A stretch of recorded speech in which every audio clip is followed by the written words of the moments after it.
Hello, welcome back to நகரத்தராச்சீஸ் world. இன்னைக்கு எல்லாருக்குமே பிடிச்ச ஆல் டைம் ஃபேவரட் ஆப்பமும் தேங்காய் பாலும் தான். வாங்க எப்படி பண்ணுறதுன்னு பார்க்கலாம். இதுக்கு மெஷர்மெண்ட் கரெக்டாக இருந்தால் ஆப்பம் பூ மாதிரி வரும்.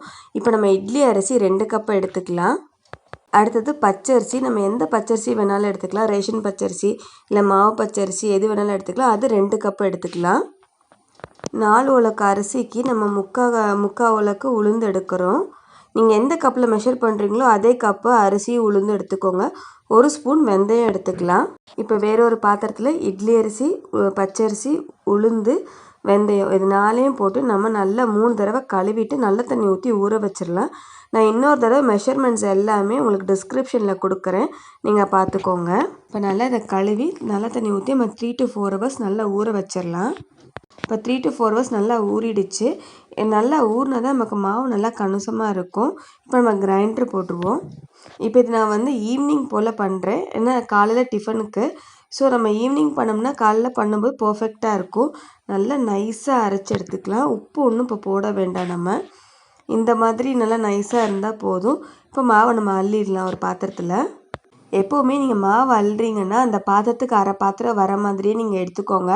ஏன்னா மறுநாள் காலையில் அது புளிச்சு வரும்போது நல்லா மகுந்து மேலே வந்துடும். அதனால அரை பாத்திரம் வர அளவுக்கு வச்சா போதும். Hello, good morning. மாவு எப்படி புளிச்சிருக்குன்னு பார்க்கலாம். வா, சூப்பராக நல்லா புளிச்சு மேலே ஏறி வந்துருச்சு.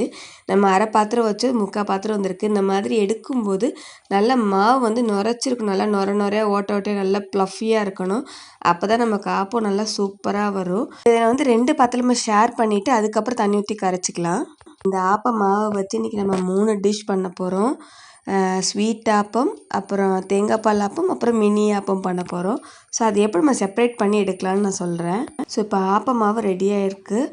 நீ நம்ம அதில் உப்பும் ஜீனியும் போட்டு தண்ணி ஊற்றி கலக்கிட்டு ஊற்றுனா ஆப்பம் ரெடி ஆகிடும். வாங்க பண்ணலாம். இப்போ நம்ம வேணுங்கிற அளவுக்கு கொஞ்சமாக தண்ணி ஊற்றினா போதும். இது நம்ம கிரைண்டர் கழுவணும் இல்லையா, அந்த தண்ணியை நான் எடுத்து வச்சுருந்தேன் வேஸ்ட் பண்ணாமல். ஸோ இப்போ அதை ஊற்றி நம்ம மிக்ஸ் பண்ணிக்கலாம். நல்லா தோசை பதத்தில் இருந்தால் போதும், ரொம்ப கெட்டியாக இருக்க வேண்டாம். இந்த சமயத்தில் நான் 1 ஸ்பூன் ஜீனியும் கொஞ்சோண்டு உப்பும் போட்டுக்கிறேன். நம்மளோட டேஸ்ட்டுக்கு அனுசரித்து உப்பு சேர்த்துக்கலாம் அதில். இப்போ இது நல்லா நம்ம மிக்ஸ் பண்ணி வச்சுக்கலாம். இன்பிட்வீன் கேப்பில் நான் தேங்காயும் அரைச்சி பால் எடுத்து வச்சுட்டேன். அது 1 தேங்காய் அப்படியே எடுத்திருக்கேன், 2 பாலாக எடுத்து சேர்த்து வச்சுருக்கேன். இதில் நம்ம ஜீனியும் போட்டுக்கலாம், ஆனால் நாட்டு சக்கரை, வெல்லம் எது வேணாலும் போட்டுக்கலாம். ஆனால் இப்போ நான் இதில் நாட்டு சக்கரை தான் போட்டிருக்கேன். ஒரு 5லேருந்து 6 ஸ்பூன் போட்டிருக்கேன். மக்களே, இதில் நானும் சொல்கிறேன். ஆக்சுவலாக பண்ணது நான் கிடையாது, எங்கள் அம்மா தான் பண்ணாங்க. வாய்ஸ் மட்டும்தான் என்னோடது. அதனால நானும் வந்துருச்சு. இப்போ ஆப்பத்துக்கு மாவும் ரெடியாக இருக்குது, தேங்காய் பாலும் ரெடியாக இருக்குது. சட்டியை வச்சு மாவை ஊற்றினா ஆப்பம் ரெடி. வாங்கோ பார்க்கலாம். ஆப்ப சட்டி வச்சாச்சு. இப்போ எண்ணெயை ஊற்றி அதை துணியை வச்சு அம்மா தொடச்சி எடுக்கிறாங்க. சும்மா எண்ணெய் ஊற்றாமல் நம்ம அப்படியே எடுக்கலாங்கிற மாதிரி. ஸோ இப்போ மாவை நம்ம ஊற்றிட்டு எல்லோரும் பண்ணுறோம்ல அதே மாதிரி தான். அப்படி சட்டி இப்படி சொல்லிட்டோம். எப்படி பண்ணுறோம், அப்படி சொல்லிட்டோம். அப்படி சொல்லிட்டோம்னா அப்படி அழகாக வந்துடும் நமக்கு ஆப்பம். ஆமாம், நான் வந்துச்சு பார்த்தீங்களா. ஓகே, இப்போ நம்ம மூடியை வச்சு மூடிடுவோம். எண்ணெய் ஊற்ற வேணாம், நம்ம ஆல்ரெடி எண்ணெய் ஸ்ப்ரெட் பண்ணிட்டு தான் இப்போ மாவே ஊற்றிருக்கோம். மூடியை வச்சு மூடிடலாம். இதோ வந்துச்சு பார்த்தீங்கன்னா, நல்லா ஓட்டையாக இருக்குல்ல, அப்போ தான் சூப்பராக இருக்கும். அதுதான் சூப்பரான பக்குவமாக வந்திருக்குன்னு அர்த்தம். இனி அடுத்தது இன்னொரு ஆப்பம் ஊற்றிக்கலாம். இதை நான் ஒரு பிளேட்டில் ட்ரான்ஸ்ஃபர் பண்ணி வச்சிடலாம்.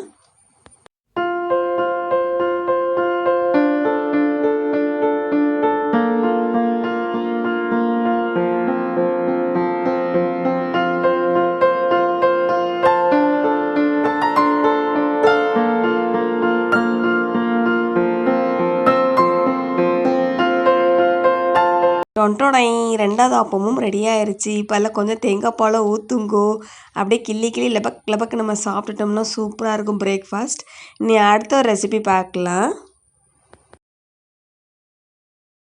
இப்போ அதே மாவை வச்சு ரெசிபி நம்பர் 2. நம்ம விஷாலி குட்டனுக்காக எங்கள் அம்மா இந்த வேலை பார்த்துட்ருக்காங்க. ஒன்றும் இல்லை, நம்ம குழிப்பணியார சட்டி இருக்குல்ல, அதை எடுத்து எல்லாத்துலேயும் எண்ணெய் ஊற்றியாச்சு. மாவையும் எடுத்து ஒரு அரை கரண்டி மாவு அதில் ஊற்றிக்கோங்க. ஊற்றிட்டு கரண்டி அப்படியே வச்சு எடுத்திங்கன்னா அழகாக அந்த அப்படியே மாவு மேலே வந்துடும். அந்த ஆப்பத்துக்கு சுட்டோம்ல அது மாதிரி. ஏன்னா இதில் நம்ம அப்படியே சுற்றியெல்லாம் சொல்லிட்ட முடியாது, அதனால இதுதான் ஈஸியஸ்ட் வே. இப்போ நம்ம மூடி வச்சு மூடிடலாம். கொஞ்ச நேரத்தில் பார்த்தா ஆப்பம் ரெடி ஆயிடுச்சு. மினி ஆப்பம்.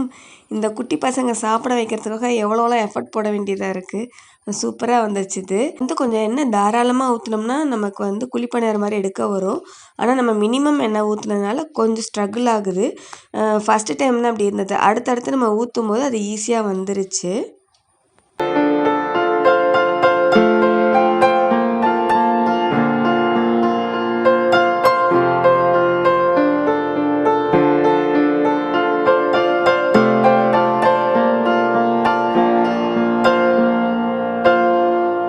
நல்ல சூப்பராக செட்டிநாடு மினி அப்பம் ரெடி ஆயிடுச்சு. விஷாலிக்கு கொடுக்கலாம். இனி அடுத்த ரெசிபி நம்பர் 3 பார்க்கலாம் வாங்க. அடுத்தது செட்டிநாடு ரெசிபி வெல்லம் போட்ட ஆப்பம் தான். வாங்க அதை எப்படி ப்ரிப்பேர் பண்ணுறதுன்னு பார்க்கலாம். நம்ம பிரித்து வச்சுருந்த மாவு தான் இப்போ எடுத்துக்க போகிறோம். மாவு கெட்டியாக வச்சுருக்கோம். இப்போ நம்ம தண்ணி ஊற்றுறதுக்கு பதிலாக இந்த வெல்லம் எடுத்து வச்சுருக்கோம் இல்லையா, இதில் நம்ம தண்ணி ஊற்றி பாகு காய்ச்சி அதை தான் ஊற்ற போகிறோம். இந்த வெல்லத்துக்கு எந்த அளவும் இல்லை, நமக்கு எவ்வளோ பிடிக்குமோ அவ்வளோவுக்கு நம்ம சேர்த்துக்கலாம். இப்போ இதுக்கு நான் ஒரு பேன் எடுத்து அதில் வெல்லத்தை போட்டுட்டு கொஞ்சோண்டு தண்ணி ஊற்றிக்கிறேன். இது கட்டியெல்லாம் கரைஞ்சதுன்னா போதும், நமக்கு பாகுபதெல்லாம் தேவையில்லை. ஸோ ஒரு 1/4 டம்ளர்லேருந்து 1/2 டம்ளருக்குள்ளே நம்ம தண்ணியை ஊற்றி நம்ம நல்லா கொதிக்க வச்சுக்கலாம். இந்த மாதிரி நுர கொட்டி ஒரு கொதி வந்ததுக்கப்புறம் நம்ம அடுப்பை ஆஃப் பண்ணிவிட்டு அதை வடிகட்டிடலாம். வடிகட்டிட்டு இதை நல்லா ஆற வச்ச பிறகு தான் நம்ம மாவில் சேர்க்கணும். இப்போ நம்ம வெள்ளை சிரப்பு நல்லா ரெடி ஆயிடுச்சு, ஆறிடுச்சு. இப்போ தண்ணி ஊற்றுறதுக்கு பதிலாக மாவில் டேரெக்டாக இந்த வெல்லத்தையே நம்ம ஊற்ற போகிறோம். ஊற்றி நல்லா மிக்ஸ் பண்ண போகிறோம். நம்ம இந்த வெல்லம் ஊற்றுனதுக்கு அப்புறமும் நமக்கு தண்ணி பத்தலைன்னா ஒரு 1/4 டம்ளருக்குள்ளே இல்லைன்னா ஒரு கரண்டி அளவுக்கு நம்ம தண்ணி ஊற்றி மிக்ஸ் பண்ணிக்கலாம். இந்த மாவோட கன்சிஸ்டன்சி நமக்கு தோசை மாவு பதத்தில் இருக்கணும். அப்போ தான் நமக்கு ஆப்பம் சூப்பராக வரும். இப்போ மாவு ரெடி ஆகிடுச்சு. அதே மாதிரி நம்ம பேனே நல்லா எண்ணெயை வச்சு தொடச்சிக்கலாம். ஒரு ஆப்பம் ஊற்றும் போதும் நம்ம துணியில் எண்ணெயை தொட்டு தொடச்சி எடுத்தால் தான் ஆப்பம் சூப்பராக வரும். இப்போ நம்ம ஒரு கரண்டி எடுத்து ஊற்றிக்கலாம். ஒன்றும் இல்லைன்னா ஒரு 1.25 கரண்டி ஊற்றிக்கோங்க. ஊற்றிட்டு அதை அப்படியே நம்ம எப்பவும் போல் ஆப்பம் ஊற்றுவோம்ல அதே மாதிரி நல்லா ஸ்ப்ரெட் பண்ணிக்கோங்க. இப்போ நம்ம மூடி வச்சு மூடிடலாம். அம்மா சொல்லுவாங்க, அந்த காலத்துலலாம் எங்கள் பாட்டி என்ன பண்ணுவாங்களாம், இந்த ஆப்பம் வாங்கிட்டு வர சொல்லுவாங்களாம். அப்போல்லாம் ரொம்ப கம்மி தான். நான் சொல்கிறது 1960s 70s சொல்கிறேன். அப்போ இந்த வெள்ளை ஆப்பம் வாங்கிட்டு வருவாங்களா, அதில் ஜீனியை போட்டுட்டு நெய்யை உருக்கி ஊற்றிட்டு அது மேலே தேன் ஊற்றி எங்கள் ஐயா சாப்பிடுவாங்களாம் பாட்டையா. அது ரொம்ப நல்லா இருக்கும்னு சொல்லுவாங்க.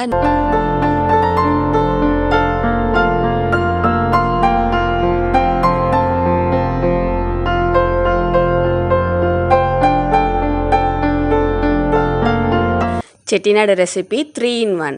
தேங்காய் பால் with appam, mini appam with தேங்காய் பால், ஸ்வீட் ஆப்பம். அப்போ உங்கள் எல்லாருக்கும் இந்த டிஷ் பிடிச்சிருக்குன்னு நினைக்கிறேன். பிடிச்சிருந்தா லைக் பண்ணுங்கள், ஷேர் பண்ணுங்கள், கமெண்ட் பண்ணுங்கள். இப்போ தான் ஃபஸ்ட் டைம் எங்கள் சேனல் பார்க்குறீங்கன்னா சப்ஸ்கிரைப் பண்ணிக்கோங்க. தேங்க்ஸ் ஃபார் வாட்சிங்.